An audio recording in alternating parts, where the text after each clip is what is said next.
Bem-vindo a mais um episódio do nosso podcast, o PodCarf, em que nós convidamos pessoas que têm uma experiência muito próxima com o Conselho Administrativo de Recursos Fiscais para que a gente possa colher experiências, entender um pouco mais do funcionamento desse órgão tão importante para a dinâmica fiscal do nosso país. E hoje, eu e o Vinícius Cacavalli temos o prazer de contar com a presença de duas pessoas que academicamente, profissionalmente, eu tenho orgulho de dizer que eu conheço já há algum tempo. E o primeiro deles é o Carlos Augusto Daniel, que é ex-conselheiro do CARF e atualmente sócio do Daniel e Diniz Advogados, e a Thaís de Laurentiis, que é atualmente conselheira do CARF. Mas para que eu não continue aqui falando um tempão sobre vocês, eu gostaria de já passar a palavra para que vocês se apresentem, contem um pouco mais de quem vocês são, para que em seguida a gente retome com algumas perguntas. Eu começo? Primeiras damas. As damas. Obrigada. Primeiro, eu queria agradecer o convite, claro. É uma satisfação estar aqui. E fico lisonjeada de falar sobre mim e feliz de falar sobre o CARF. Porque eu acho que mais do que nunca é importante, né? Assim, a gente está num mês, num ano em que acho que nunca o CARF vai. Talvez na época das Zelotes. Mas fazia muito tempo que o CARF não era tamanhamente motivo de todos os jornais, de todo tipo de mídia e de todo tipo de pessoa falando sobre esse órgão. Até minha mãe falou, não é esse lugar que você vai lá em Brasília? Minhas tias distantes, é esse lugar que você trabalha, não é? Que você larga as crianças para ir para Brasília? É esse mesmo. O que é até engraçado, porque é difícil até explicar o que é o CARF para o público em geral. E engraçado, não só o público em geral, porque eu tenho amigos muitíssimo bem formados em direito, só que não são do direito tributário. Então, pronto, o CARF já deixa de ser uma obviedade. Assim, a gente estava falando, né, uma parte da minha formação acadêmica eu fiz na França. E eu tenho alguns amigos dessa época. Então, é um grupo de WhatsApp que eu tenho um amigo que mora em Genebra e trabalha com propriedade intelectual, uma amiga que trabalha com direito concorrencial em Paris e uma amiga que trabalha com direitos humanos em Roma. O grupo são eles e eu, pobre coitada, que moro em Ribeirão Preto, no interior de São Paulo. Falo que eu sou a prima pobre do grupo. Mas eles não são do tributário, né? E eles vieram com indagações, assim, mas como assim? Que história é paridade? Mas por quê? Não tem que ser ímpar? Coisas óbvias, assim, né? De quem entende de julgamento, mas quem não é do tributário, quem não está acostumado com contencioso administrativo e fiscal, não tem familiaridade, assim. Então, basta não ser nesse nosso mundo de CARF para a coisa já ficar bastante confusa. Então, eu acho fundamental o que está acontecendo aqui hoje, da gente ter a oportunidade de conversar sobre isso e de, eventualmente, esclarecer algumas coisas, né? Mas eu dei 85 passos para frente. Vou voltar para trás. Eu sou conselheira há quase 8 anos no CARF. Então, hoje eu sou bastante decana, mas eu entrei bastante jovem. Eu entrei com 28 anos no CARF. E logo no contexto da Operação Zelotes, né? Pós-Operação Zelotes. Tanto eu quanto o Daniel, em que o órgão foi totalmente reformulado e muitos conselheiros saíram porque, pela nova regra, os conselheiros novos não poderiam mais advogar, né? Então, aí veio conselheiros, um número razoável de conselheiros, acho, né, Dani? Com o nosso perfil de... cheios de energia para dar para aquele órgão, né? Então, assim, agora minha função é judicativa. Agora eu vou julgar processo, eu não vou mais advogar. E com uma bagagem acadêmica interessante. Na época, eu era mestre. Durante o tempo que eu estive no CARF, eu cursei meu doutorado também, na São Francisco. Então, é um período muito bom da minha vida, assim, de crescimento profissional no CARF, porque é uma escola maravilhosa, assim. A oportunidade de estar lá julgando é muitíssimo rica e que isso faz parte, que eu acho que muito do que a gente vai conversar sobre os assuntos quentes de CARF hoje, mas assim, para já adiantar, é uma experiência muito rica a paridade. É uma experiência muito rica você estar lá sentado com auditores da Receita de altíssimo gabarito que tem uma experiência profissional diferente da gente. Assim como eles dizem o mesmo sobre a gente. Assim, nossa, Thaís, os conselheiros tanto da minha turma atual, hoje eu estou na primeira sessão do CARF, mas durante 6 anos eu fui conselheira da terceira sessão. Então, antes eu julgava PiscoFins, IPI, IOF e aduaneiro, né? Vamos esquecer. E hoje eu julgo basicamente imposto de renda, CSLL e Simples Nacional. Mas eles dão esse feedback. Falam assim, nossa, que bacana. Você traz apontamentos interessantes. Nossa, como você entende de processo civil. Nossa, como você gosta de estudar questões aprofundadas de direito administrativo. Como você casa bem as coisas. E eles, muitas vezes, com conhecimentos muito amplos de contabilidade, que a gente traz também, mas é da formação mais antiga deles, né? Então, é uma troca muito bacana, assim. Isso faz do CARF o órgão diferenciado que ele é. A paridade e a troca. Então, eu estou nesse contexto de vida faz um tempo aí, crescendo, construindo com academia e como conselheira do CARF. Bom, eu acho que até de forma, por uma grande coincidência, vocês terem escolhido eu e a Thaís para falar aqui hoje, que a gente tem uma carreira muito paralela e próxima, né? A gente sempre, acho que desde quando eu cheguei em São Paulo, porque eu sou do Piauí, né? Me formei na Universidade Federal do Piauí e vim para São Paulo, como a gente fala, ganhar a vida. E logo que eu vi, eu conheci a Thaís. A gente se conhecia de cursos, né? De extensão. 2011. 2018, é isso? Precisa detalhar a data, Não, fica tranquilo. Denota idade. E desde então a gente seguiu, vamos dizer assim, se cruzando na vida acadêmica, até o momento que a gente foi para o CARF e caímos na mesma turma, na turma 3402. Isso em 2015. Isso. Eu passei 4 anos no CARF, saí do CARF em agosto de 2019, depois de um mandato na terceira sessão e um mandato na primeira sessão. Assim como a Thaís, eu também entrei bem jovem no CARF. Entrei no CARF com 27 anos, lá em 2015. Então, hoje eu tô com 30, pelas minhas contas. Pelas minhas contas. Ótimo, matemática. E também eu sempre... Acho que quando eu vim para São Paulo, eu sempre tive um viés acadêmico bem forte. Eu vim fazer especialização, trabalhei em escritórios aqui. Durante o mestrado, eu fiz o mestrado na PUC de São Paulo, eu fui bolsista integral, até porque eu precisava da bolsa integral para cursar aqui. Fiquei aí exatos 22 meses, né, que era o tempo da bolsa. Eu consegui a bolsa no meu primeiro mês. Eu lembro que fiquei 22 meses de dedicação integral ao mestrado. Saí, virei sócio de um escritório pequeno. Nesse meio tempo, passei para o doutorado na USP. E 1 ano e pouco depois, apareceu a oportunidade de ir para o CARF por conta das Zelotes, que abriu algumas vagas por conta da restrição de você não poder mais advogar. Eu aproveitei e, assim, como a Thaís falou, fui de uma leva de conselheiros que tinham um perfil muito acadêmico, era um pessoal mais jovem. Você via assim, o cara mais velho da turma tinha 38 anos. Mas isso dos conselheiros indicados por representações de contribuinte Isso. ou em geral? Não, dos contribuintes. O da Fazenda não teve tanta rotação, né? Uhum. Mas, a não ser que algum tenha sido preso, não, né? Mas tirando, assim, algum eventualmente implicação criminal, mas nem eu sei se teve algum, mas não teve rotação dos fazendários. Sim.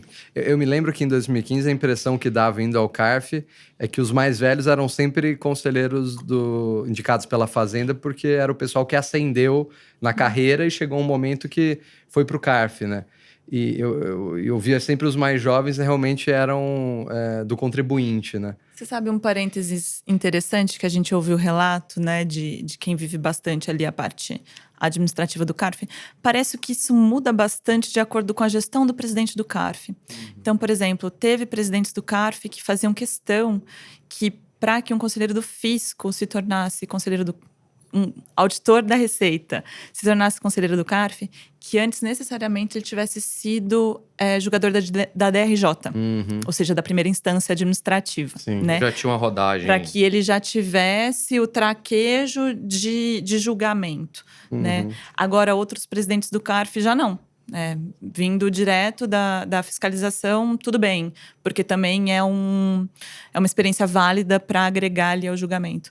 Então, foi algo que foi mudando ao longo do tempo. É isso. E aí, depois dos 4 anos no CARF, né, tive o prazer de passar um pouquinho mais de 2 anos com a Thaís na 3402, depois fui para a 1301, a primeira sessão, o presidente era o Fernando Brasil, acho que a maioria conhece, hoje é o presidente da primeira sessão do CARF. Sim. Fantástico conselheiro fazendário. Saí em 2019, abri escritório com o Diego Diniz, que também foi conselheiro. Depois se juntou a nós como sócio o Antônio Carlos Atolin, que foi nosso presidente na 3402 e aposentou. Depois se juntou a gente do escritório. E nesse meio tempo também fiz meu pós-doutorado lá na UERJ. Estou aí já, na verdade, em vias de apresentar o último relatório, tal, concluir tudo. Mas de lá para cá também a gente tem um projeto acadêmico que é a coluna direto do CARF no Conju. Eu acho que todo mundo Excelente. acho que todo mundo que mexe com contencioso administrativo federal ou com contencioso federal no geral, em algum momento já cruzou com algum artigo meu, da Thaís, do Alexandre, do Diego, do Fernando, da Ludmila. Então é um projeto aí que já tá no seu 5º ano, né? Já Eu acho que facilita muito a vida de estagiário, porque todo artigo tem a análise completa da jurisprudência. Daí o estagiário acha aquele artigo e ele já fala, olha, tem uma pesquisa de jurisprudência pronta Agora eu aqui, entendi. né? Mas Dá um trabalho, meu amigo. Pois é. Dá um trabalho. Tá. Porque muitas vezes você trazer um texto absolutamente descritivo é muito mais trabalhoso do que um texto opinativo, né? No Direto do CARF, a gente pretende trazer as duas coisas hoje em dia. Tem tanto textos opinativos quanto descritivos, Inicialmente era para ser descritivo, mas aí É difícil controlar, né? Olha, eu vou te falar uma coisa. Eu acho que, assim, a experiência de você delimitar um tema de uma forma muito, assim, restrita, bem delimitado mesmo, e você procurar os precedentes e olhar os precedentes, vamos dizer assim, lado a lado, você põe todos os precedentes e vai examinar todos no momento focado para escrever aquele texto, é uma experiência muito interessante porque você acaba percebendo, assim, que algumas decisões simplesmente não fazem sentido algum. Assim, não tem sentido algum. Você tem turma que vota num sentido num mês, no outro mês vota em outro sentido. Assim como você tem, por exemplo, situações em que você vê que você parece que tem uma jurisprudência pacífica sobre um tema, você vai ver os acordos, cada um é de um fundamento diferente também. A razão de decidir completamente diferente. Então, assim, é uma experiência, eu acho que se é rica para quem lê os textos, para quem escreve, é mais rica ainda, né? Bacana. Pessoal, ouvindo vocês falar, dá para perceber que vocês dedicaram bons anos da vida ao estudo do direito tributário, né? Vocês têm todo o tempo da graduação, depois fizeram mestrado, doutorado e tudo mais. Diante de toda essa dedicação ao estudo do direito tributário, vocês se sentem de alguma forma ofendidos quando alguma notícia ou alguma coisa, algum veículo de imprensa trata vocês como conselheiros dos contribuintes, como uma pessoa que está lá para defender o direito dos contribuintes? Porque a gente já teve aqui em encontros anteriores o Leonardo Branco esclarecendo, né, que ele não é um advogado dos contribuintes, ele é sim um conselheiro que representa ali os contribuintes, mas pode votar contra. Inclusive, eu me lembro de um caso meu que a Thaís votou contra, né? Perdemos o caso. Devia estar errado, né? Eu chamei ela aqui pro desagravo. Mas como que vocês se sentem diante de tanta dedicação que vocês têm ao direito, dessa forma ser colocado como se fosse estar lá para votar pró-contribuintes? Bom, eu acho que você colocar essa questão para mim nesse mês que a gente está vivendo, assim, eu até respiro fundo para responder com bastante calma e a gente não precisa cortar nada da gravação. Mas eu tô muitíssimo ofendida. Eu estou muitíssimo ofendida com o que tem sido trazido, tanto pelos... Vamos lá, não vamos dar o nome aos bois tanto assim. Tanto por algumas entidades ligadas ao fisco, quanto por pessoas do próprio governo, né?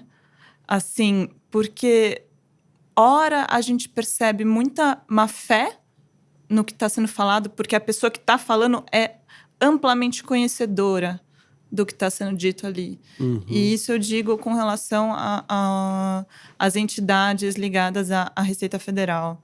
Eles sabem o que é. Então, você chamar um contribuinte de sonegador ao seu bel prazer é escandaloso.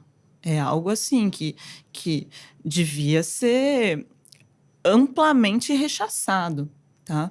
Então, ao mesmo tempo que eu sinto muita aversão a esse tipo de situação de quem bem conhece e está divulgando informação falsamente, assim, eu fico muito nervosa com pessoas do governo recém-formado e que eu acredito no governo recém-formado, tá? Acredito muito, estava muito esperançosa de muitas coisas vindas para o bem e tô vendo muita falta de informação.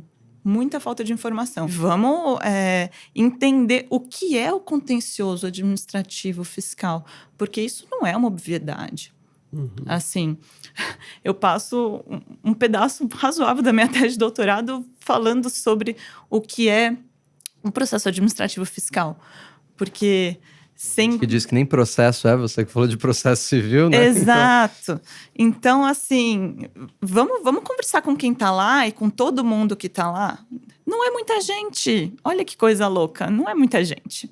Dá amplamente para ter um discurso muito mais pé no chão do que está acontecendo. Então, eu pessoalmente fico muito ofendida, porque eu vejo má fé e eu vejo desinformação das pessoas que estão com o microfone, que hoje está comigo, então eu falo o que eu quiser. Antes do Carlos falar, eu até ouvi recentemente que o CARF funcionava da seguinte forma, que as próprias empresas julgavam se elas queriam manter ou não as autuações delas. Gente, então, assim, então eu sou uma empresa, então eu sou uma PJ. Exato. Não, você é como se fosse a advogada da empresa. Né? A gente vê que é um discurso muito distorcido, né? E que acaba prejudicando a todos. Eu também, como advogado, então me sinto ofendido, né? Porque eu não sou advogado de sonegador. Isso. Tá lá. Eu acho que essa questão de ataque ao CARF é uma coisa cíclica. Eu acho que ela... Depois que o CARF entrou em evidência, acho que antes de 2015, antes da Zelotes, o CARF era uma grande esfinge, era uma caixa preta, que alguns poucos que atuavam ali muito conheciam mais, mas que não era uma coisa do conhecimento do grande público, nem da academia de uma forma mais ampla. Depois da Zelotes, você vê que assim, a quantidade de livros sobre repertório do CARF, análise da justiça do CARF, direto do CARF de outro canal, outro portal da internet também. Assim, Podcarf. Então, assim, você vê que o CARF entrou na atenção de todo mundo. E, veja, eu não acho isso uma coisa ruim. Como tem aquela expressão, né? A luz do sol é o melhor detergente que existe. Então, para você controlar a atividade do órgão, tem que ter realmente todo mundo acompanhando e um acompanhamento, acho que técnico, acompanhamento crítico, principalmente. Sobre essa questão de se ofender, obviamente hoje eu não estou mais conselheiro, mas quando eu entrei no CARF, eu lembro que também a gente era bombardeado, porque Thaís entrou com 28, eu entrei com 27. E aí várias pessoas, e assim, até inclusive gente que é amiga nossa, ia falar sobre o CARF e falava assim, olha, um absurdo, colocaram um pessoal muito novo, um pessoal despreparado. Nossa, entrou um menino de 27 anos, faltava botar um slide assim com minha foto. É que eu acho que nós dois éramos os mais novos. Né? Então.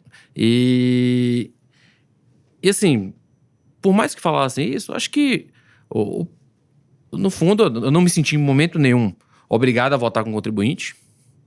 Óbvio que cada um ali, dependente da representação que tenha, a pessoa tem seus vieses, quem não tem, né? Acho que é natural que a pessoa tenha vieses na análise dos temas, mas a gente sempre tenta, na medida do possível, fazer uma análise técnica do caso, realmente olhar o detalhe do caso, das provas. Ninguém tá lá para passar pano para ninguém. independente, nem o cara do fisco. Do mesmo, e assim, veja, imagina que é um espelho. A composição dos fazendários e dos contribuintes, elas são, de certo modo, espelhadas, em alguma medida. Porque da mesma forma que você tem sempre um cara da fazenda, que é um cara mais rigoroso com a manutenção das autuações, você sempre tem um cara dos contribuintes que é o cara que vota tudo com os contribuintes. E você tem a turma do centrão, no sentido não ortodoxo, tá? Mas um centrão que é aquela turma que... Quase swing states. Né? Exatamente. É os swing states que vão determinar o resultado do julgamento. E veja, quando você chega lá, o cara da fazenda, especialmente se é um cara que vem direto da fiscalização, não passou por um DRJ, é um cara super radical. E o cara dos contribuintes, ele vem da advocacia. Então ele tá ali... assim, não adianta você achar que um cara que passou a vida inteira trabalhando no escritório, estagiou, como o Diogo, entrou menino no escritório, passou 5 anos, mais não sei quantos anos, e esse cara vai pro CARF eventualmente, a visão dele das teses, das discussões, é uma visão também enviesada. E a tendência é de uma convergência e de, certo modo, um grau de neutralização desses vieses, sabe? Então, eu acho que, assim, as críticas fazem, tem conselheiro, por exemplo, criticar conselheiro dos contribuintes, ruins. Tem conselheiro dos contribuintes que eu acho que é ruim tecnicamente. Da mesma forma, tem conselheiro da Fazenda que é extremamente xiita e não... Assim, eu tenho certeza que a Thaís, desse tipo de crítica, nunca se sentiu atingida, sabe? Eu acho que aquela coisa de não vestir a carapuça em determinada medida. Mas, atualmente, eu acho que em 2020, quando fizeram toda aquela manobra no projeto de lei de conversão que inseriram o 19E no projeto de lei, eu lembro que estava toda uma controvérsia sobre a aprovação e eu escrevi um artigo que eu assinei junto com o Diego, meu sócio.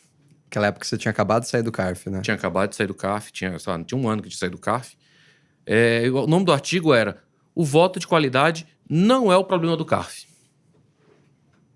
Quem culpa o voto de qualidade, na verdade, está frustrado com outras coisas e está elegendo o voto de qualidade como culpado.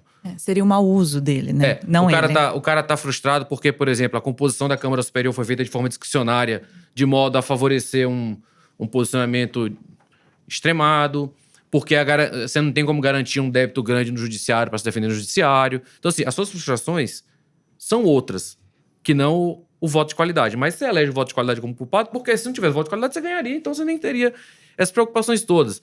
Então, assim, eu acho que, nesse sentido, a advocacia e quem estuda contencioso precisaria sentar no divã, fazer uma terapia institucional. O próprio órgão também, de certo modo, fazer uma terapia institucional. Todo mundo junto, a terapia de conjunto, terapia de casal, né? A advocacia e o CARF, o FISC, fazer uma terapia de trisal para entenderem que, na verdade, o voto de qualidade não era o problema, que tinha outras coisas a serem resolvidas.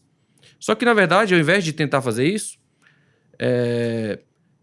vieram com aquela ideia assim, estamos com problemas conjugais, vamos ter um filho, 19E. Então, assim, e o 19E, ele não resolveu o problema. O 19E agravou problemas. E lá atrás, quando o 19E foi aprovado, eu já falava, o 19E é o ovo da serpente que vai morder o modelo paritário no CARF. Porque se você não tem um voto de qualidade, para de ter empate, né? Bota um número ímpar de jogadores que, em teoria, resolve esse problema, né? Mas o que eu queria te perguntar... Você comentou, né, que o fato do órgão ser paritário, ele propicia essa convergência de ideias. E eu acho que o exemplo mais claro de convergência, mas que na verdade revela divergência, é quando você tem empate. Quando você tem 4 votos, por exemplo, de conselheiros, que eu vou dizer aqui dos contribuintes, mas eu quero dizer, né, que são indicados por representações de contribuintes e conselheiros do fisco, que quando você lê no jornal, parece que todo julgamento acaba assim, né? Mas na realidade... A grande maioria é por unanimidade, inclusive, né? É muito importante fazer essa segregação, porque normalmente os problemas relacionados a empate são problemas de teses jurídicas, né? Então, é como eu interpreto a lei a respeito de determinado conceito que linguisticamente me dá mais de uma possível concepção do que está escrito ali, né? É diferente de caso de prova, isso aqui foi um erro na linha que eu botei na DIPJ, agora aqui eu estou mostrando nos meus livros que isso aqui foi tributado, o auto de infração está equivocado. E isso é avaliado pelos conselheiros e, eventualmente, de fato, o contribuinte está provando o equívoco, já os valores foram tributados, o auto de infração deve cair. Isso é o nosso dia a dia. Isso é o nosso dia a dia. Mas posso te fazer uma pergunta, já antecipando uma questão que eu acho que é super atual? Porque além de você ter uma mudança em relação ao voto de qualidade que ele nunca deixou de existir, né? Ele foi relativizado. Depois a gente pode detalhar como, mas ele volta agora com toda a sua força e imponência.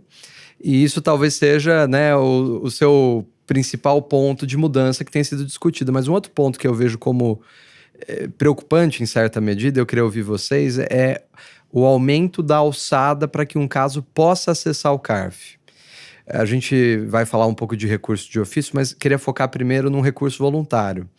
Desde a reforma da época da transação, já foi estabelecido um limite para que um processo, para que ele pudesse entrar no CARF, para que o contribuinte pudesse recorrer de uma decisão de primeira instância desfavorável, tinha que ter um valor, acho que, de acima de 60 salários mínimos.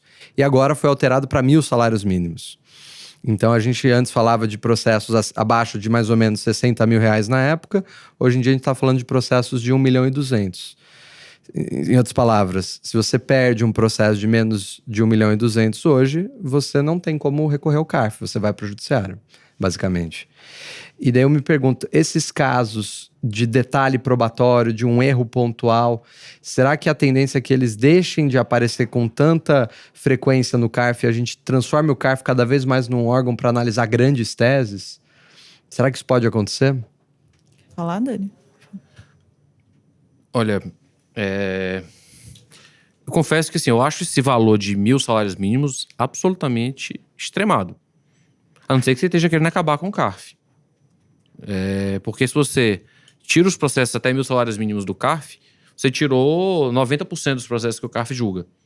Aí você vai manter justamente aqueles casos, e aí assim, apesar daquele número, 90% da unanimidade ou maioria, e só um percentual menor da qualidade ou 19E, é o número que são os processos que envolvem valores mais vultosos, tá? Então assim, quando isso começar a rodar na prática, o que vai acontecer? Quando você puxar uma estatística do CARF, vai dar que...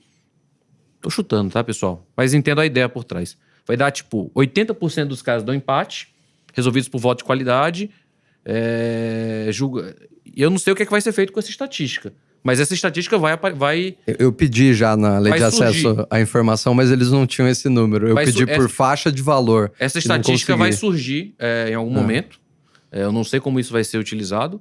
E os outros processos não estão jogando por uma... E esse é muito importante, tá? Que eu já vi gente escrevendo artigo, falando, porque é um absurdo esse limite de 1.000 salários mínimos, porque ofende ao direito de recurso, Gente, o contencioso de pequeno valor também tem direito a recurso administrativo. Isso é uma coisa que foi garantida pelo Supremo, lá em 2007, quando julgou o depósito recursal. E na DRJ, você tem uma junta recursal também. É a Câmara Recursal. É a Câmara Recursal. Mas você não tem a paridade, que em teoria seria uma garantia cara. Mas a paridade ela não é uma garantia constitucional. Perfeito. O direito de recurso é garantido pela Constituição, mas nada garante o modelo paritário. Então, assim, você tem recurso lá. Para a questão fática, de prova, a DRJ ela costuma analisar mais, assim, prova. É que quando você entra... Óbvio, tem situações em que elas... Assim, na prática, todo mundo sabe. A DRJ tem vezes que passa por cima e só replica a autuação, mas... em aspectos probatórios, eles costumam ser bem mais sensíveis do que em discussões de interpretação, né? Sim, regra geral é isso mesmo. É isso mesmo. Só que, assim, o CARF... É muito difícil você fazer esse recorte sem pensar que o pequeno contribuinte não vai estar sendo prejudicado. E é engraçado porque tiveram algumas coisas que acidentalmente aconteceram nos últimos tempos e que foram tão interessantes para os pequenos contribuintes.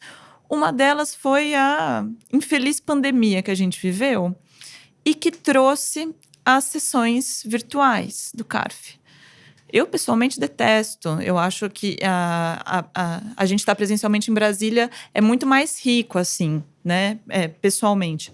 Mas a sessão virtual funciona super bem na prática, tá? Ainda mais para casos com complexidade menor. E daí, o que aconteceu? Contribuintes que não conseguiam ter acesso a fazer sustentação oral no CARF, porque não poderiam arcar com escritório de advocacia, passagem aérea, mandar o advogado para Brasília para sustentar, às vezes, né? passaram a ter esse direito, tá? Isso foi um inferno para nós, conselheiros, que não conseguimos vencer a pauta, porque agora sempre tem sustentação oral até nos casos pequenos, tá? Então, assim, casos que eram muito mais céleres, agora tem sustentação oral, então passa a palavra para o advogado, 15 minutos, né?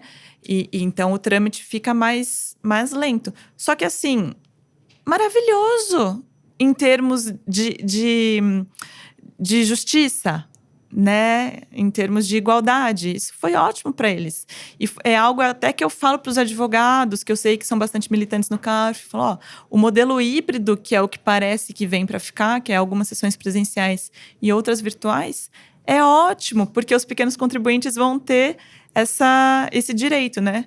Só que daí vem esse banho de água fria com o novo pacote de medidas aí, diminuindo em muito, na verdade, a chegada ao CARF, né? Então, a coisa foi podada num passo anterior. Assim, e realmente, a questão é valor e é razoável pensar em eficiência, né, gente? Assim, o motivo é inteligível. Ter um JEC, né, do processo administrativo fiscal, ter um rito diferenciado, porque são causas em tese mais simples e que precisam ser julgadas com mais celeridade. Mas vamos pensar com calma, tá? Será que é esse o lugar mesmo? Será que é esse o valor mesmo? Será que faz diferença? Pessoal, alguém fez essa conta? Cadê esse estudo? De que faz diferença para esses casos, que agora o valor não é mais de 60 de 1.000 salários mínimos, ter essa celeridade a mais do que seria se fossem os casos por CARF. E se a gente for ver a jurisprudência do CARF, tem muita jurisprudência importante sobre causas de Simples Nacional, tem um monte de súmula que foi formada pelo CARF. Então, todos esses contribuintes ficariam indefesos, né? Porque não se forma essa jurisprudência no conselho. Tá? Então, assim, é algo para se tomar muito cuidado mesmo. E eu vejo, nos últimos governos mesmo, né, desde o Joaquim Levy, depois o Paulo Guedes e agora o Haddad, sempre falando no estoque, né? Precisamos diminuir o estoque de processos do CARF, etc, etc. E esse estoque só aumentou com a pandemia e no ano passado com a paralisação dos auditores da Receita.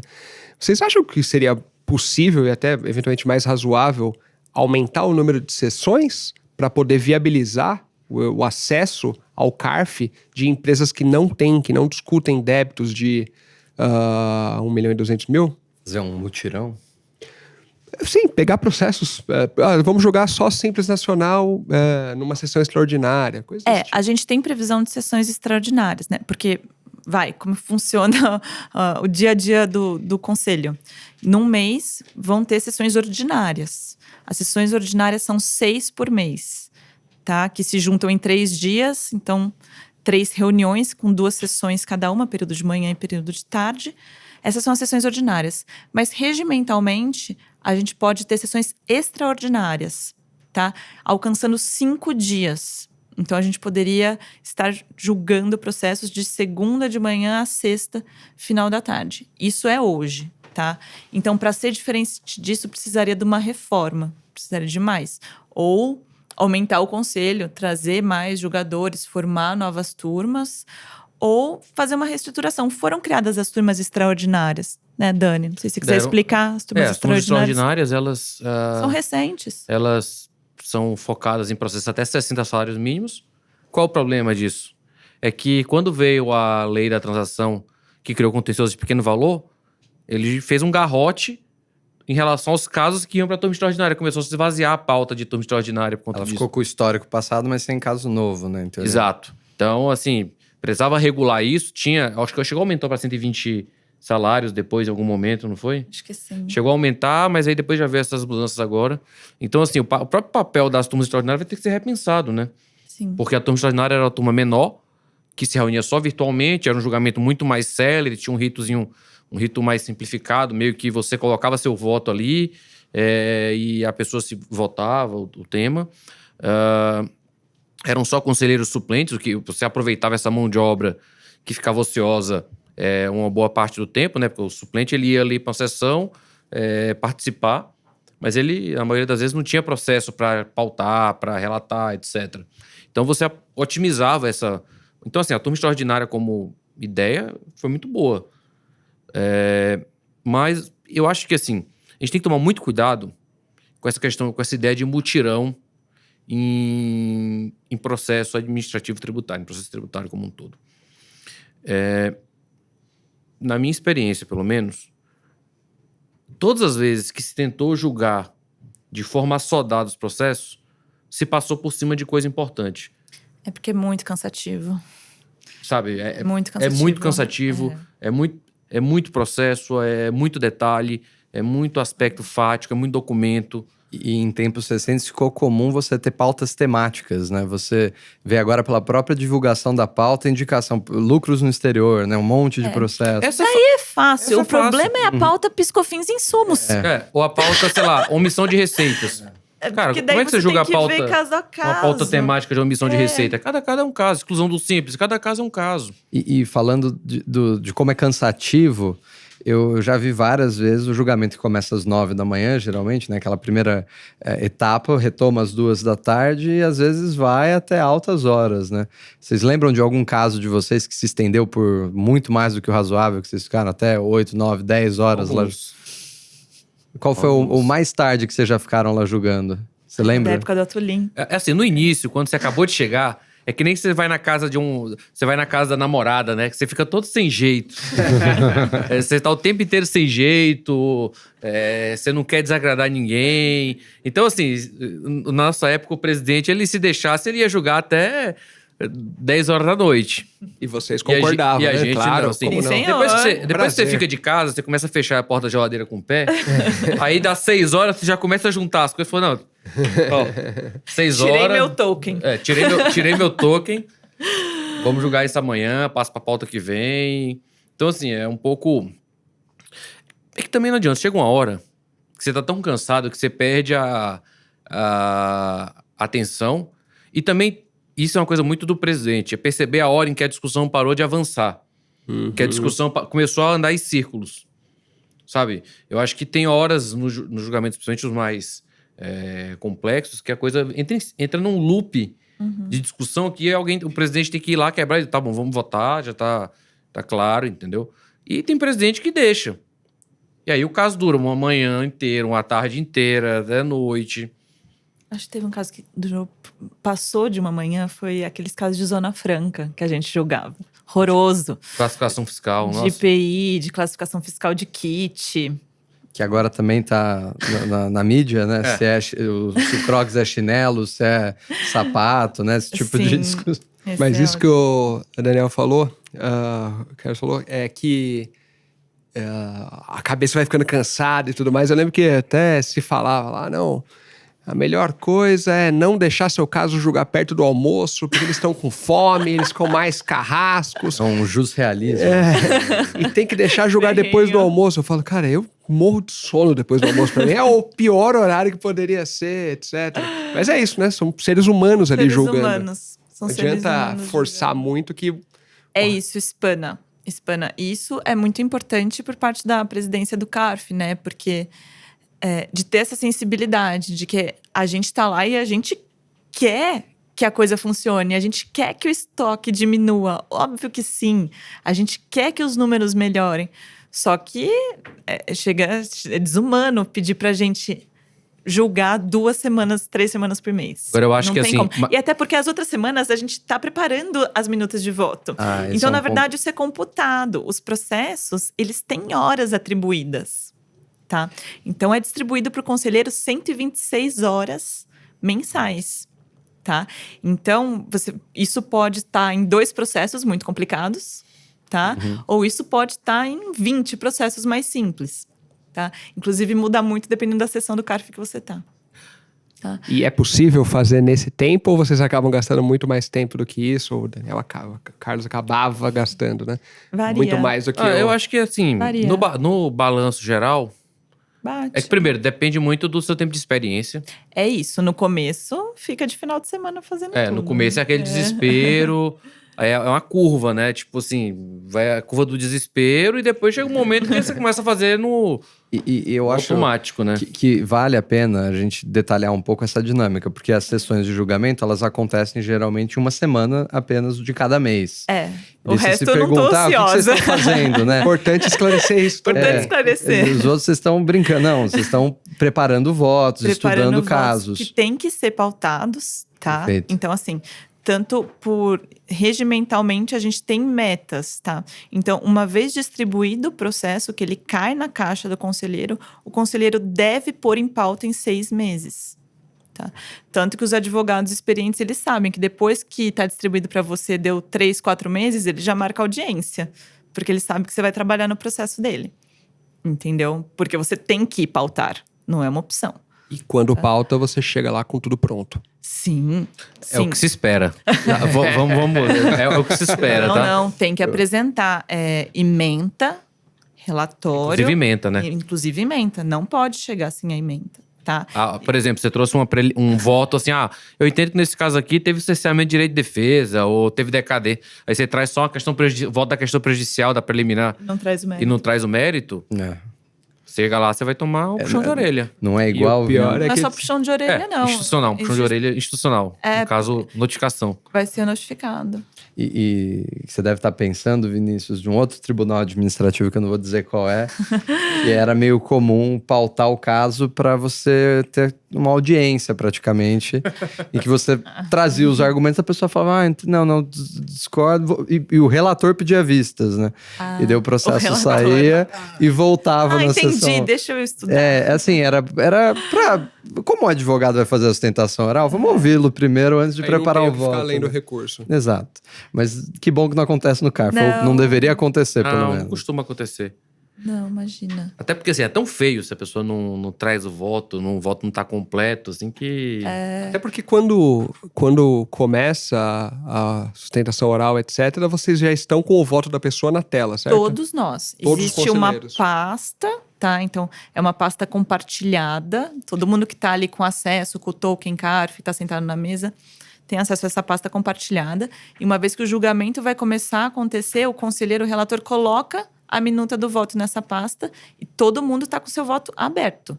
Então, inclusive, enquanto o advogado tá lá fazendo sustentação oral, todo mundo tá já sabendo qual que é o resultado proposto pelo relator. Perfeito. Proposto pelo relator. Não Entendi. necessariamente vai prevalecer, porque o colegiado Essa vai... é a mesma pasta que ficam deliberar. memoriais e... Tem uma subpasta. Tem um caso, inclusive, dessa questão da gente Verdade. saber qual é o resultado proposto pelo relator, que é engraçadíssimo. É um dos casos. Esse eu posso até falar quem é o advogado, Ai, senhor. que é o Minatel, lá de Campinas. sim. Um baita de um advogado. E ele era uma cooperativa, né? E o relator trouxe um voto de umas 113 páginas. Meu Deus. 113 páginas. Era uma discussão de imposto de renda. E ele começou a ler o voto. E aí, assim, obviamente, quando a gente começa a ver o voto, você olha no final o resultado. Dou provimento. O resultado era do provimento e tal. Aí você imagina, você é um cara da fazenda. E nessa época era o cara da fazenda que era o mais, vamos dizer, rigoroso da turma. Tava dando provimento. Então, de certo modo, você fica um pouco mais tranquilo. Você imagina que é... Quem sou eu pra negar provimento, né? você fica, não. Mas acontece. Acontece, às vezes você discorda, mas era um caso muito probatório, enfim. Aí todo mundo tranquilo. E quando ele começou a ler o voto dele, assim, lá pela página 40, começou o voto, terminou o relatório, começou o voto dele. O voto dele era descascando a empresa. Mas descascava essa empresa. E você viu o Minatel, assim... Constrangido. Sim, Vermelho, roxo. vermelho, aquela coisa. O cara passou 60 páginas descascando a empresa. Aí na última página ele falou o seguinte: mas esse caso ele tinha que ter arbitrado, não podia ter lançado no real, anulou o auto de infração do provimento. Esse caso foi engraçado. Então você vê que O Galvão Bueno, né? Nossa. Vai ganhar, vai Hoje perder. Imagina o advogado, né? Que já tava convicto que ia perder. E aí, de repente... Às vezes você sabe o resultado final meio de antemão. Podia aparecer pro advogado. Tá? Que vem pela frente. Evitar taquicardia, né? Não, mas eu imagino que demorou muito tempo, né? Isso é uma coisa que eu até sempre pensei. Se não seria possível desenvolver um modelo que você o relator faz um tipo de sustentação oral lá para expor o voto dele para os demais. Porque deve ser muito cansativo ficar lendo Mas, todo o seu assim, voto. Então, uma das coisas que a gente faz na prática, né? Celeridade, vamos julgar logo, não sei o quê. A gente se esforça para isso, tá? Saibam que a gente que tá lá, a gente faz reuniões na turma, assim, como que a gente vai fazer para julgar mais rápido, tá? E a proposta que sempre é posta na mesa é: vamos parar de ler, gente. E isso, tá? Só aumenta o nosso trabalho enquanto conselheiro, porque a gente tem casos de altíssima complexidade para julgar, que eu fico na semana anterior relendo, anotando, grifando, fazendo post-its virtuais para poder resumir para os meus colegas de turma. E a gente poder julgar isso com mais celeridade. Também é muito complicado, né, tá? Porque o julgamento celere, você faz um resumão do processo, resume seu voto, ele só presta quando você ganha, né? Quando você perde, você vai dizer: puta, esse conselheiro não analisou meu caso direito. E como advogado, é muito bom quando é lido, você sair do julgamento falando: eu vou embargar esse ponto. Você já sai até ciente do que aconteceu, né? Tem que achar um meio termo, sabe? Eu acho que o conselheiro, quando ele tem mais experiência, ele vai pegar um caso de, omissão de receita e vai dizer: olha, esse caso tem isso, tem isso, tem isso, tem isso. O cara, informou aqui, tá aqui, pá. Dá um panorama geral nos pontos realmente importantes. Às vezes é um cara que não tem tanta experiência, um cara, enfim, não analisou o caso com tanta detência, ou perde algum aspecto do caso, ou no resumo que ele traz, ele não traz algum aspecto que deveria ser considerado na decisão. É que o resumo seria na parte da leitura. E não na parte... Tá todo mundo ali com acesso integral a tudo, entendeu? E daí, na hora de explicar, você vai saltando, vai explicando. Vai igual a gente sempre fez. Mas eu já vi casos em que... Olha lá o advogado. Não, eu falei já várias vezes aqui, né? Que minha primeira ida ao CARF foi em 2015, naquele ambiente, zelotes, tudo. E eu tava muito ansioso, naquele, assim, tinha decorado exatamente o que eu ia falar, sabe? Eu falei: eu sei falar na vírgula tudo. E aí, antes do meu caso, e naquela época era assim, né? Você ia num dia, você não sabia quando você ia voltar, porque o caso ficava para os outros dias. Ainda bem que isso mudou. E eu fiquei pro último dia e falei: bom, agora vai, né? São 4 horas da tarde, até às 6 vai ter o meu, né? Era o próximo. E aí veio um caso de insumo de piscofins. Daí não foi o seu. Não foi. E assim, muito tempo lendo o que a empresa fazia, etc. No fundo, todos vocês que estavam lá, não eram vocês, né, na casa, mas todos os conselheiros que estavam lá já sabiam a posição que o judiciário tem sobre o tema, a posição da Receita, a posição... É isso que dá pra saltar, que dá pra melhorar, que dá pra... Era mais fácil, né? Era mais fácil falar: olha, é uma empresa que planta, que faz floresta, etc. O óleo do trator que vai lá participar da colheita, vai ou não considerar como insumo, etc. Acho que dava pra ser uma coisa mais direta, né? Obviamente, ser direto pode abrir espaço para eventualmente para uma arbitrariedade, uma distorção, etc. Mas acho que seria a exceção e não a regra, né? Acho que sim. Porque, gente, não dá pra ter tudo na vida, né? Assim. Por isso que tudo precisa ser muito bem pensado quando a gente tá falando de CARF. Mas o que é um dado de realidade? O nível de detalhe que a gente traz em julgamentos do CARF assim, com todo o devido respeito, é totalmente diferente do que acontece no judiciário. A gente sabe disso. Por quê? Porque o papel do judiciário é outro ali, né? Daí vão ficar mais as questões de tese. Tem questão de prova? Claro que tem. Tem coisa que vai pro judiciário que é muito importante. Mas, assim, muita coisa para no CARF e se resolve no CARF, porque é para isso que a gente tá lá. Eu não sei fazer o que o juiz faz, tá? E Carimbar assim, despacho. Assim... Assinar. E é uma questão de vocação também, gente. Assim, Nos seminários que a gente tem, seminário CARF, que já é bastante tradicional também, antes acontecia em Brasília, acontece virtualmente, sempre se chama professores, e teve um deles que isso é tudo gravado, né? Não tem o menor problema falar. O professor Renato Lopes Beixo, que é um juiz importantíssimo, conhecidíssimo, maravilhoso. E ele falou pra gente, pros conselheiros ali, vocês se resolvam com esse ágio aí, tá? Essa história aí é de vocês, eu não quero saber do ágio. Tá? Para falar o quê? De que o que se quer discutir no judiciário, o que se pode discutir no judiciário é outra coisa, entendeu? Então, assim, é muito salutar a gente entender que esses órgãos judicantes, eles têm funções diferentes e que ambos devem ser valorizados nas suas diversidades, né? E, ao mesmo tempo, daí criticando, né? Quem fica, por exemplo, falando... criticando a súmula CARF número 2, que fala que CARF não pode falar sobre constitucionalidade de lei. Tá certo! Isso é matéria de judiciário. O CARF não tem que ficar falando de... Às vezes o pessoal esquece. Administrativo. A faltabilidade dessa eu não regra. sou juiz advogada. Imagina que eu vou declarar inconstitucionalidade de lei. No âmbito de aplicação da regra. Eu tô ali para aplicar a lei. Então, assim... Pau que bate em Chico, bate em Francisco. Sim. O pessoal esquece desse dado importantíssimo. O CARF é um tribunal administrativo. É isso. Eu tenho minhas limitações. Maravilha. Então, eu queria aproveitar e retomar um assunto que a gente começou conversando, que vocês comentaram um pouco sobre a interação com os outros conselheiros. E não são só conselheiros de contribuinte, não são duas panelinhas, né? Vocês todos estão trabalhando juntos, compondo uma turma e vocês interagem. Eu queria saber um pouco mais dessa relação, não só entre conselheiros de contribuintes, mas também os conselheiros do fisco. Como que é essa troca? Como eu comentei no início aqui da nossa conversa, isso é o grande ativo do CARF para todo mundo. Eu acho tanto para a sociedade que vê o espelho disso, que são as decisões do colegiado, né? E isso foi o primeiro e principal ensinamento que eu aprendi no CARF com o meu então primeiro presidente, Antônio Carlos Atulin, que é um querido, né? Que a decisão não é do relator, a decisão é do colegiado. Por mais que todo mundo concorde com o relator, tá?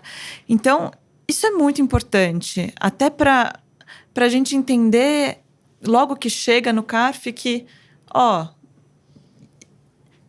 você faz parte de um organismo aqui, né? E isso se espelha no julgamento, que é muito rico por causa dessa troca de ideias, né? Porque são formações diferentes. Então, a paridade traz isso. E tá todo mundo ali, todo mundo acredita no órgão, né? Tá todo mundo trabalhando junto. Então, a gente se esforça também nas nossas conversas extra sessão de julgamento a melhorar enquanto colegiado, enquanto turma. A gente é autocrítico, né?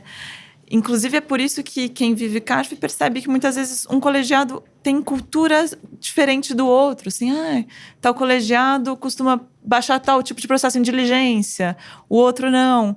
Isso é alinhado entre os conselheiros, tá? Assim, se forma um pensamento. Muitas vezes você sai convencido sobre determinada coisa. E a gente sai para tomar cerveja depois, todo mundo jantar, e é ótimo. São pessoas ótimas, todo mundo trabalha muito bem junto.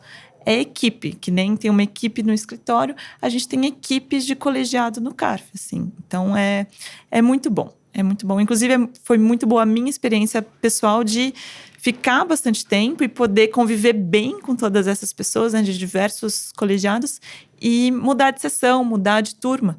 Porque daí a gente consegue depreender o melhor das pessoas, tanto na hora de sentar na mesa de julgar, quanto no extramuros ali. A Thaís viu que o bom dela ter mudado de turma é que ela sentiu falta da composição original da 3402. Mas acho que a Thaís falou é a maior verdade, assim. Durante a sessão, cara, você não tem que ter compromisso com a vitória do contribuinte ou com a derrota do contribuinte. Você vai discutir o negócio tecnicamente. Ganhou, perdeu. O resultado é do colegiado. A decisão, inclusive, é até interessante isso sob um aspecto até de... A pessoa quando fala assim, porque quando deu voto de qualidade, deu empate, quer dizer que existe uma dúvida no ato administrativo. Não. a decisão, ele é um ato singular de formação colegiada. Não é um ato colegiado, não é um ato administrativo colegiado. É um ato singular cuja formação dele é colegiada. Então, a decisão do colegiado. E durante os julgamentos, eu lembro que era assim, cacete, acabou o processo, o outro cacete, acabou. Terminou a sessão, vai todo mundo jantar, tomar cerveja, tomar chopp. São seres humanos, No né? dia seguinte, começa de novo. Acho que não tem... E pessoas que se alinham muito. Essa semana eu tava julgando um processo, daí eu queria lembrar um negócio de prazo. Posso dar um exemplo? Fica à vontade. Prazo para embargos inominados. Porque o RICARF não estabelece prazo para embargos inominados. Eu falei, gente, eu já pensei bastante sobre isso. E daí eu consegui levantar um voto que o Diego trouxe, uma tese de que tinha prazo de 5 anos, e eu discordei, e eu trouxe o voto vencedor desse caso, que é o prazo normal, assim, que tá ali. E, não, 5 dias é para unidade preparadora. Então. Né? Mas, enfim, e foi um caso que eu divergi do Diego, e eu acho que foi 6-2, assim, pró-fisco. E eu trouxe o voto vencedor, assim. Então, esse é o nosso dia a dia. Então, mesmo questão de tese, você vê, né? A gente discordando de pessoas que são muito alinhadas, por exemplo, o Diego, né? Bacana. Você sente falta, Carlos? Você falou atrás, Cara, tá sentindo falta, etc. eu vou te Você falar o sente falta? seguinte. Eu acho que assim, eu saí no momento bom. Eu acho que bom por quê? Que eu falo, eu passei um mandato na terceira sessão. Eu saí da terceira sessão quando começou a virar trabalho. Enquanto eu tava, toda vez uma coisa nova, aprendizado, eu sentia que tava uma coisa assim, muito enriquecedora, que sempre é enriquecedor. Mas quando eu senti assim, que tava muito, muito enriquecedor, eu fui ficando. Quando eu percebi que, assim, que os temas já estavam muito repetitivos, as principais discussões, já conhecia, eventualmente pegava uma mosca branca, eu senti que era hora de mudar de sessão. Mudei de sessão para a primeira. Novamente, muita discussão nova. E aquela coisa. Chegou um momento que eu também senti que a primeira sessão começou a virar trabalho. E aí eu falei, vou julgar a pessoa física? Não, vou não, né? Tá bom. 4 anos de CAF tá bom. Nada contra. Não, a segunda sessão tem também suas ótimas discussões. Mas eu acho que, assim, 4 anos foi um período bom. Saí com o Diego também, a gente foi abrir escritório e estamos tudo bem, graças a Deus. Mas eu te falar que, assim, sinto muita falta, especialmente quando eu vejo alguma decisão muito ruim. Uhum. Tá lá pra corrigir isso, pra ajudar. Você fica, como é que passa um negócio desse aqui? Nossa, que absurdo. Mas é um trabalho muito legal, assim, pra quem gosta de tributário. É que eu falo, eu vivo tributário há 15 anos. Apesar dos meus 27 anos, hoje, assim, comecei muito jovem, né? Mas eu acho que é um trabalho muito enriquecedor para quem mexe com tributário. É um trabalho que, querendo ou não, ele dá muita oportunidade. É uma vitrine, eu digo, o CARF é uma vitrine pro bem e pro mal, né? Uhum. Ele chama muito, assim, você mostra a sua qualidade técnica, o seu trabalho, mas ao mesmo tempo, se você não tiver o que entregar, você vai tomar pedrada e vai passar vergonha. Verdade você vai chegar lá na frente, você vai passar vergonha e o rádio peão dos corredores vai contar pra todo mundo. Sim. É muita exposição. E imagina quando tava gravado, então, né? Que dá pra voltar lá, o trecho que você falou, uma bobagem, Não, etc. não tem. Nem as piadas que você solta, Nossa, gente. Não pode. não dá pra voltar. Na sua época não gravava, né? Então... Pessoal, encaminhando pro final aí, que a gente tá tentando controlar o tempo do programa, eu queria muito ouvir a opinião de vocês sobre um caso que tenha marcado a carreira de vocês lá no CARF, seja pela intensidade dos debates, seja pela sua satisfação pessoal de ver seu voto mantido, etc.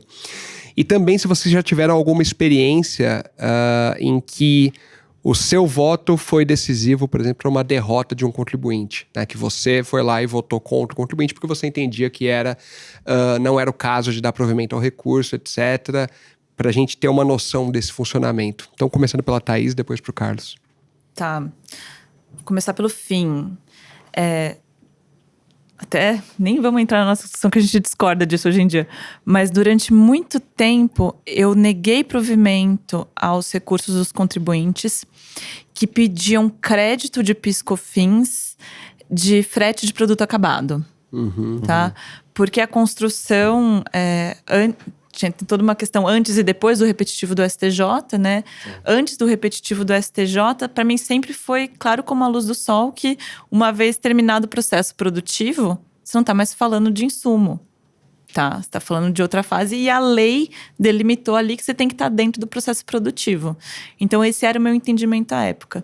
Eu até reformulei esse entendimento depois do repetitivo do STJ, mas durante muito tempo eu votei assim e durante quase todo o tempo depois que você saiu do colegiado, que foram uns 2 anos, dava 5-3 com o meu voto contrário ao contribuinte. E era uma época, era grave, porque a Câmara Superior dava esse crédito. Na época, tinha um conselheiro, representante do fisco, que dava isso na Câmara Superior. Então, eu falava para o contribuinte, vá à Câmara Superior se você quiser reverter, porque aqui comigo você não vai ganhar.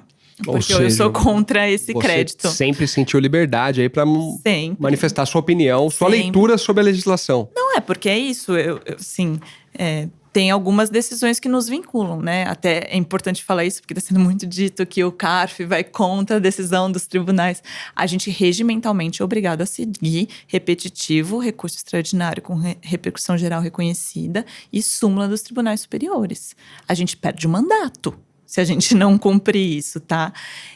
Saiu uma declaração, desculpa te cortar, mas da Lívia Germano, falando exatamente isso, falando, olha, nós não temos que observar decisão isolada do STJ, decisão de turma. Isso não. Apenas as decisões que são proferidas. Repetitivo, repercussão geral, súmula vinculante, isso. ADI, ADC, assim decisão que fosse normativo formal. Assim isso. como qualquer decisão de DRJ, hoje em dia tem um tópico, né, da jurisprudência. Porque eu não vou seguir essa jurisprudência, né? Isso. Então, é algo extremamente comum, né? Então... E as pessoas esquecem também essa dialética entre esses órgãos de julgamento é muito interessante. Então, por exemplo, ficando na questão do PiscoFins insumo, o repetitivo do STJ cita julgamento do CARF. Então, se o CARF não tivesse a liberdade intelectiva que tem de pensar sobre uma legislação tão específica e trazer essa expressão, né, que muitas vezes pode ser um pouco, não absolutamente igual ao que está rolando nos tribunais, não teria essa evolução, tá? Então, isso é um belo exemplo da importância do CARF para os próprios tribunais superiores, tá? Então, acho que esse é o meu exemplo de que eu votei bastante tempo, bastante reiterado esse meu entendimento contra o contribuinte durante esse período.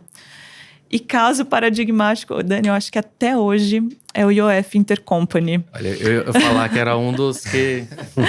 É o IOF Intercompany, porque grupos empresariais, muitas vezes existem contas contábeis em que ficam espelhadas as relações entre essas empresas, né? Que podem corresponder a mútuo entre as empresas do grupo ou não. Né? E daí entra uma discussão entre a diferença de mútuo e conta corrente entre empresas.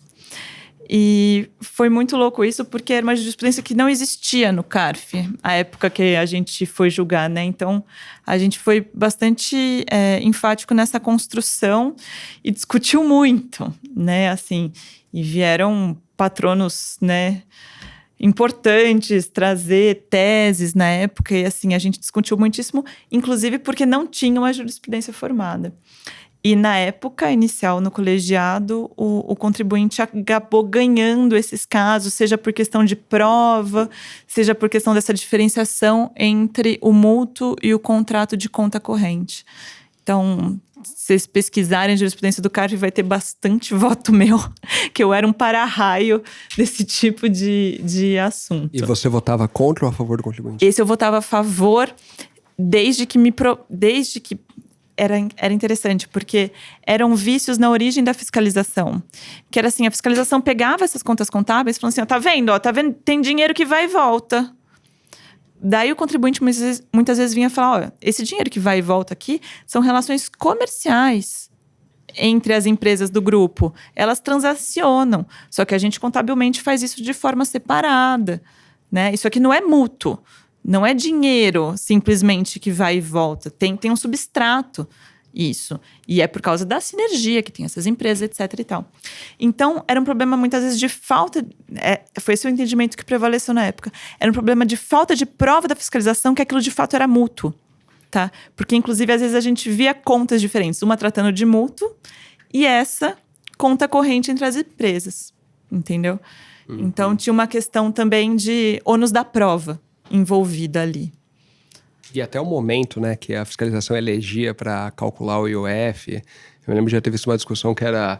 Você pegava o maior saldo dessa conta para colocar o momento da fiscalização. Sim, tem uma questão que decorre também que é de decadência. Porque você pode ir trazendo o saldo, porque ele fica no primeiro dia do ano, né? Só que aí isso corresponde a operações que aconteceram no passado. Só que contabilmente vai aparecer ali no dia 1º de janeiro daquele ano. Então, mas essas operações não estão decaídas, sabe? Então tem algumas repercussões interessantes. Bacana. Você se recorda, Carlos, da pergunta? Recorda, Eu acho que assim, de casos mais interessantes que eu julguei, eu acho que a discussão do IOF conta corrente é uma discussão bem interessante. Tem umas nuances fáticas bem interessantes nessa discussão. É porque é jurídica e fática, né? Assim. Tem uma discussão de direito muito importante sobre a diferença entre a conta corrente, o mútuo e tal. Mas eu acho que um dos casos mais interessantes que eu já julguei foi sobre tributação de pontos de fidelidade. Sim. Companhia aérea. Que foi o caso da Múltiplos, né? Foi. Porque era a primeira vez que chegava no CARF essa discussão. E tem toda uma sistemática ali de vencimento de pontos, de usação de ponto, que afeta muito a reconhecimento de receita, né? Não, a parte contábil disso Então, é loucura também. A parte contábil disso é interessantíssima. Então, assim, me forçou a estudar bastante essa parte de contabilidade de receitas para resolver esse caso. E o caso eu não era relator. Na verdade, foi um caso que eu pedi vista e no final virou a votação. Acabou que ficou 6-2, se não me falha a memória. Maria Aparecida acompanhou também na época. E ela tinha votado contra, mudou de posição até. Não, acho que esse caso ele nunca mais aconteceu. Assim, ele era um caso bem... Porque é um tipo de... Um negócio super específico um negócio muito e complexo. específico. Foi bem, assim, de interessante essa disputa. Que caso interessante. Era bem único. Esse caso era bem interessante. Vocês poderiam ter votado para parar de expirar os pontos, né? Porque eu só percebo quando tá lá, expirado. Pro nosso ouvinte, o CARF não pode fazer isso, tá? Mas eu acho que assim, de sentir gratificado um julgamento, eu acho que tiveram 2 casos que me chamou muita atenção. Um deles foi foi um caso em que um patrono...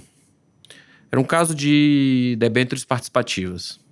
Aquela debênture para sócio, prazo a perder de vista, 99% dos juros, dos lucros vai para pagar as debêntures, enfim. E eu fiz uma análise bem rigorosa do caso. No final, eu acho que eu afastei a qualificadora da multa, afastei os responsáveis tributários e o patrono especificamente, esse eu não vou, obviamente, abrir o nome e tal, mas é um cara que eu tenho um baita respeito pessoal.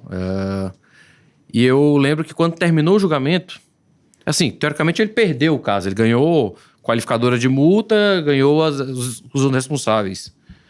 E ele falou assim, pediu a palavra e queria parabenizar o relator pelo voto absolutamente técnico, voto realmente muito bom e tal.